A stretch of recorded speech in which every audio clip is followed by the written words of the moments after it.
Hello दोस्तों, स्वागत है आपका हमारे चैनल पर।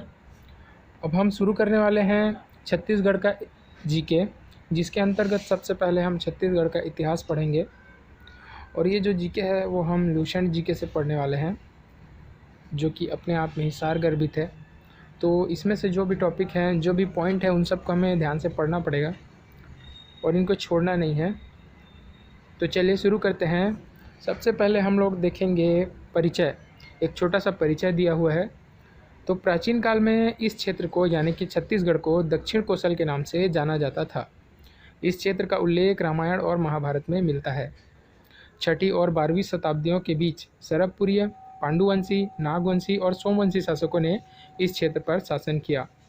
कलचुरिया ने इस क्षेत्र पर वर्ष 875 ईस्वी से लेकर के 1741 ईस्वी तक राज किया। उसके बाद 1741 ईस्वी से 1854 ईस्वी तक यहाँ पर मराठों ने राज किया। वर्ष 1854 में अंग्रेज़ों ने छत्तीसगढ़ पर आक्रमण किया और उसके बाद उन्होंने यहाँ का शासन का बागडोर संभाला और राजधानी को रतनगढ़ के बजाय रायपुर में शिफ्ट कर दिया, जिससे कि रायपुर का महत्व बढ़ा। वर्ष 1905 में संबलपुर बंगाल में चला गया और सरगुजा बंगाल से छत्तीसगढ़ के पास आ गया। 1 नवंबर सन 2000 ईस्वी को मध्य प्रदेश को विभाजित करके एक नया राज्य छत्तीसगढ़ की स्थापना की गई, जो कि हमारा राज्य है छत्तीसगढ़ अपना प्यारा। यह राज्य भारत संघ के 26वें राज्य के रूप में अस्तित्व में आया।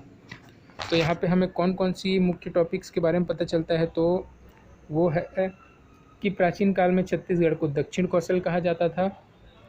6ठी से 12वीं शताब्दी तक छत्तीसगढ़ में सरबपुरी, पांडुवंशी और सोमवंशियों ने शासन किया था और नागवंशी भी है। उसके बाद कलचुरियों ने इस क्षेत्र पर सबसे ज़्यादा समय तक शासन किया, जो 875 ईस्वी से लेकर के 1741 ईस्वी तक शासन किया। उसके बाद है मराठों ने यहाँ पर लगभग 100 साल के आसपास शासन किया है। 1741 ईस्वी से लेकर 1854 ईस्वी तक मराठों ने छत्तीसगढ़ में शासन चलाया। वर्ष 1854 ईस्वी में अंग्रेज आए और उन्होंने आक्रमण किया और ब्रिटिश शासन का स्थापना किया और राजधानी को रतनगढ़ से रायपुर शिफ्ट कर दिया। 1905 में संबलपुर, जो कि बंगाल के पास था, वो छत्तीसगढ़ संबलपुर बंगाल में चला गया और सरगुजा जो है छत्तीसगढ़ में आ गया। उसके बाद 1 नवंबर सन 2000 ईस्वी को मध्य प्रदेश को विभाजित करके छत्तीसगढ़ राज्य का निर्माण किया, जो कि भारत के 26वें राज्य के रूप में स्थापित हुआ। और अगला देखते हैं नामकरण। तो छत्तीसगढ़ राज्य के नामकरण के संदर्भ में कई तरह के मत मिलते हैं। तो पहला मत है ब्रिटिश इतिहासकार जेबी बेलगर या फिर जेबी बेगलर के मतानुसार इस क्षेत्र का वास्तविक नाम छत्तीसगढ़ था, न कि छत्तीसगढ़।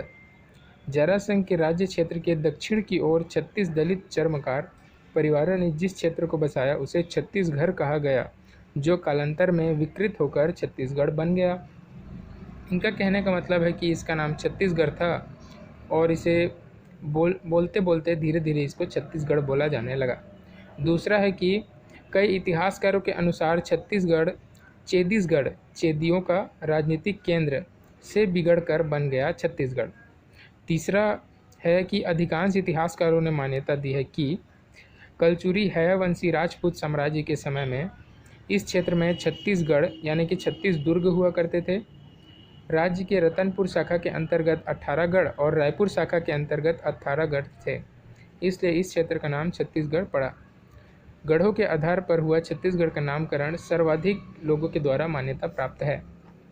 ठीक है दोस्तों, इसमें 3 प्रकार के मत दिए हैं, उनको लिख लीजिएगा। चलिए नोट है कुछ, देखते हैं इसको।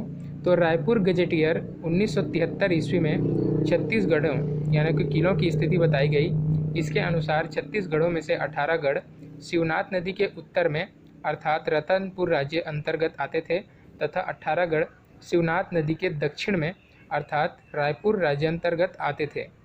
रतनपुर राज्य के अंतर्गत आने वाले छत्तीसगढ़ 18 गढ़ थे: रतनपुर, विजयपुर, खरौद, मारो, कोटगढ़, नवागढ़, सोंधी, ओखर, पड़रभट्टा, सेमरिया, चांपा, लाफा, छुरी, केंडा, मातिन, अपरोरा, पेंड्रा एवं कुरकुटी कंडरी। और रायपुर के अंतर्गत आने वाले 18 गढ़ थे: रायपुर, पाटन, सिमगा, सिंगारपुर, लवन, ओमेरा, दुर्ग, सारधा, सिरसा, मेहंदी, खल्लारी, सिरपुर, फगेश्वर, राजिम, सिंघनगढ़, सुअरमार, टेंगनागढ़ एवं अकलतरा। मराठा शासनकाल में नागपुर के भोसला साम्राज्य के तहत छत्तीसगढ़ नामकरण को ज़्यादा प्रसिद्धि मिली। मराठों ने रतनपुर एवं रायपुर को संयुक्त कर दिया। मराठों ने रतनपुर एवं रायपुर के स्थान पर छत्तीसगढ़ नामकरण को स्वीकारा और उसे प्रचलित किया। यानी कि छत्तीसगढ़ नाम को जो प्रचलित करने वाले जो लोग थे वो मराठा थे। तो ब्रिटिश काल में भी छत्तीसगढ़ नाम ही व्यवहृत हुआ, क्योंकि मराठों के बाद ही ब्रिटिश आए थे ना, इसलिए तो छत्तीसगढ़ राज्य।